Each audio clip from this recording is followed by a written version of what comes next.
Hay momentos en los que sabes que Dios ha actuado. Pero nadie te cree. ¿Te callas o hablas con valentía? Hoy descubrirás por qué no puedes guardar silencio. Lectura del día. Del libro de los Hechos de los Apóstoles. Capítulo 4, versículos 13 al 21. En aquellos días, los sumos sacerdotes, los ancianos y los escribas, se quedaron sorprendidos al ver el aplomo con que Pedro y Juan hablaban, pues sabían que eran hombres del pueblo sin ninguna instrucción. Ya los habían reconocido como pertenecientes al grupo que andaba con Jesús, pero no se atrevían a refutarlos, porque ahí estaba de pie, entre ellos, el hombre paralítico que había sido curado. Por consiguiente, les mandaron que salieran del Sanedrín, y ellos comenzaron a deliberar entre sí, ¿qué vamos a hacer con estos hombres? Han hecho un milagro evidente, que todo Jerusalén conoce y que no podemos negar, pero a fin de que todo esto no se divulgue más entre el pueblo, hay que prohibirles con amenazas hablar en nombre de Jesús. Entonces mandaron llamar a Pedro y a Juan y les ordenaron que por ningún motivo hablaran ni enseñaran en nombre de Jesús. Ellos replicaron, digan ustedes mismos si es justo delante de Dios obedecerlos a ustedes antes que a Dios. Nosotros no podemos dejar de contar lo que hemos visto y oído. Los miembros del Sanedrín repitieron las amenazas y los soltaron, porque no encontraron la manera de castigarlos, ya que el pueblo entero glorificaba a Dios por lo sucedido. Palabra de Dios. Te alabamos, Señor. Evangelio del día.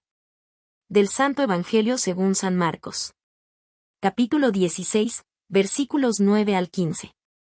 Habiendo resucitado al amanecer del primer día de la semana, Jesús se apareció primero a María Magdalena, de la que había arrojado 7 demonios.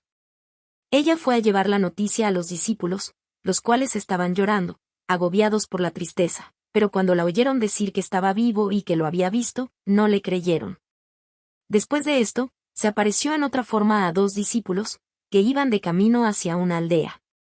También ellos fueron a anunciarlo a los demás, pero tampoco a ellos les creyeron. Por último, se apareció Jesús a los 11, cuando estaban a la mesa, y les echó en cara su incredulidad y dureza de corazón, porque no les habían creído a los que lo habían visto resucitado. Jesús les dijo entonces, vayan por todo el mundo y prediquen el Evangelio a toda criatura. Palabra del Señor. Gloria a ti, Señor Jesús. El contexto de ambos textos se sitúa en los primeros días después de la resurrección de Cristo, cuando el anuncio del Evangelio comienza a expandirse, pero encuentra resistencia tanto externa como interna. En la lectura de los Hechos, Pedro y Juan comparecen ante las autoridades religiosas. Lo relevante no es solo el milagro del paralítico, sino el cambio radical en estos hombres, ya no son pescadores temerosos, sino testigos firmes.